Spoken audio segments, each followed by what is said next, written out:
എവിടെ പോയാലും വൈബ് സൃഷ്ടിക്കുന്ന കാര്യത്തിൽ മുന്നിലാണ് നടിയും അതുപോലെ അവതാരകയുമായ പേളി മാണി. ആദ്യമായി അവതാരകയായിട്ട് എത്തുന്ന D4 ഡാൻസ് എന്ന റിയാലിറ്റി ഷോയിൽ ബൈക്കിലായിരുന്നു പേളി തന്റെ എൻട്രി നടത്തിയത്. അക്കാലത്ത് പെൺകുട്ടികളൊക്കെ ചെയ്യാൻ മടിക്കുന്ന ഡ്രൈവിങ്ങും റേസിംഗും ഒക്കെ വളരെ ഇഷ്ടത്തോടെ താരം കൈകാര്യം ചെയ്തിരുന്നു. മാത്രമല്ല പേളിക്ക് വലിയ സ്വീകാര്യതയാണ് ലഭിച്ചിരുന്നതും. ഇതിനിടയിൽ ബിഗ് ബോസ് ഷോയിലേക്ക് പോയതാണ് പേളിയുടെ ജീവിതം അക്ഷരാർത്ഥത്തിൽ പൂർണ്ണമായി മാറ്റിമറിച്ചതെന്ന് പറയാം. പേളിയുടെ ഭർത്താവായ ശ്രീനിഷ് അരവിന്ദിനെ കണ്ടെത്തുന്നതും വിവാഹം കഴിക്കുന്നതുമൊക്കെ ഈ പരിപാടിയിൽ പോയതിനു ശേഷമായിരുന്നു. ഇപ്പോൾ തമിഴിലെ ഒരു പ്രോഗ്രാമിൽ പങ്കെടുക്കാനെത്തിയ പേളി തന്റെ ഭർത്താവിനെക്കുറിച്ച് പറഞ്ഞ കാര്യങ്ങൾ വളരെയധികം വൈറലാവുകയാണ്. തമിഴ് മരുമകൾ എന്നാണ് പേളിയെ അവതാരക പ്രധാനമായിട്ടും വിശേഷിപ്പിച്ചത്.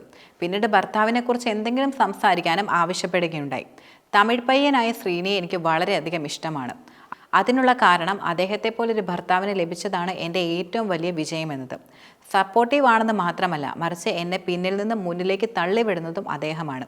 എനിക്ക് ശരിക്കും മടിയാണ്, ചെയ്യാൻ പറ്റില്ല എന്നൊക്കെ പറയുമ്പോൾ നിനക്കത് പറ്റുമെന്ന് പറഞ്ഞ് ഏറ്റവും മികച്ച കാര്യങ്ങൾ ചെയ്യിക്കുന്നതും ശ്രീനി മാത്രമാണ്.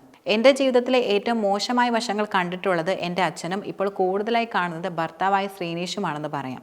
എന്നെ മുഴുവനായിട്ടും സ്വീകരിച്ചിട്ടുള്ള വ്യക്തി കൂടിയാണ് അദ്ദേഹം. അദ്ദേഹമാണ് എൻ്റെ ജീവിതത്തിലെ ഏറ്റവും നല്ല സുഹൃത്തും മികച്ച പങ്കാളിയും. ഞാൻ എഴുതിയ പാട്ടിൽ ദൈവം എൻ്റെ കയ്യിൽ കൊണ്ടുതന്ന നിധിയെന്ന് സൂചിപ്പിച്ചിരിക്കുന്നത് ശ്രീനിയെ ഉദ്ദേശിച്ചുകൊണ്ട് മാത്രമാണ്.